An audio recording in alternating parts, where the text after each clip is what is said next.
të themi për shembull BE-ja thotë duhen bërë hapa për korrupsionin. Transparency International thotë BE-ja thotë keni bërë hapa. Po pra. Realisht nuk po e kuptoj. Po tani si t'japim pra? Nuk po e kuptoj apo jo e kuptoj më, po marr vesh pse bëhet gjithë kjo mesele. Edhe e kupton dhe s'po e merr vesh. Ndaj e mendje tani. Qofse se kupton, ti mund të jesh vetëm që s'po e kupton. Po. Se varet për Ramës mos e tri. Çka ka për të diskutuar këtu? Po pse lodhemi pra kur varet për Ramën, mbështet atë që Rama bëhe, edhe jemi në rregull, ti sot aty na thrisin sepse ata nuk e paskan raportet nuk i paskan të rëndësishme. Korrupsioni që është përkeqësuar. 11 vende se paskan të rëndësishme. Po. Pse lodhem se çfarë duhet të bëjmë? Do t'ja fusim në një 50 vjet gjumë, siç ja futën baballarët tanë të presit desa desky. Lodhem për këtë punë pra? E provuan 50 vjet me gjumën e prinderëve tanë. Flen ne? Jo, nuk e thash, nuk e kisha sensin. Po pse lodhem këtu? E retorikës. Po sepse kur lodhem dhe ja fusim gjumë dim çfarë ndodh. Jo neve, më jo. Pse lodhemi duke thënë që e paska ndor këta bëhen, po bëhen e paska ndor Rama. Atë që aty dolën. Po Rama e ka ndor. Po Rama e bën drejtësi si do. Rama thotë është i korruptuar apo jo? Rama nuk rrezohet andej, rrezohet brenda. Ora, menaxhon Rama drejtësi. Po e thotë në raportin e vet që ne ja kjo është Shqipëria, në këtë raport në Komisionin të Jashtëm, thotë kjo është Shqipëria, thotë. Po. Por geopolitikisht tani, hajde, del ministri i jashtëm ai Vadapuli sot. Do tha ne do zgjerojmë bëhet kemi çfarë bëjmë tani. Këta janë. Por do krijojmë mekanizëm me disa kushte. Që me disa vende të bashkëpunojmë më mirë dhe me këto vende të tjera të na vinë nga mbrapa. Për ne u shkoi pozitivisht. Por ne është çfarë ka pozitive për ne? Është pozitive ti raportin atë të Parlamentit Evropian e lexova apo jo? Po do ti t'jesh antar i BE-s. Nuk pse u bën përshtypje. Po çfarë ka pozitive ka raport? Ka raport, çfarë ka pozitive? Ai është raporti më i zi që ka për Shqipërinë. Ku është pozitive? Ishim para Malezi, u barazuam. Po. Na zori Malezi, ajo sot thashë vetëm vend që është shumë afër. Malezi është më mirë se ne. Po.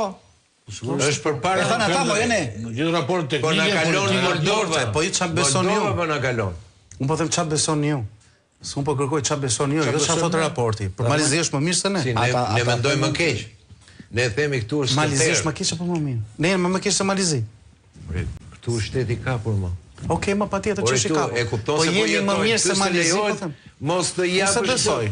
Faktet tregojnë. Unë nuk e besoj këtë pjesë. Ata bëjnë më mirë se ne në bazë. Malezi ka bërë rotacion, ka bërë zgjidhje më të mira se ne, ekonomia performon më mirë se ne. Po rotacioni nuk do të thotë. Dhe mos harroj që Malezi, andri ndryshe nga ne, është një impresion të jashtëzakonshëm gjithkohës, edhe nga interferencat ruse dhe nga interferencat serbe. Dhe prapë ato po mbahen në këmbë. Dhe ecën para nesh. Ne nuk e kemi këtë problem, pra ne nuk e kemi rusët në shpinë dhe serbët, madje ne kemi aleatë serbët. Ne jemi të kundërt, jemi aleatë të. Ne shkojmë raportojmë te Vučić. Pra ne kërkojmë që bashkë me ne të hyjnë dhe serbët. Ora shkojmë raportojmë te Vučić, më raportojnë Tirana është skandal. Kush është problemi jo? Ky raporti vërtet është një panoram ose një vizatim i situatës që ne e dimë shumë mirë që ka kohë që është këtu patjetër dhe më keq.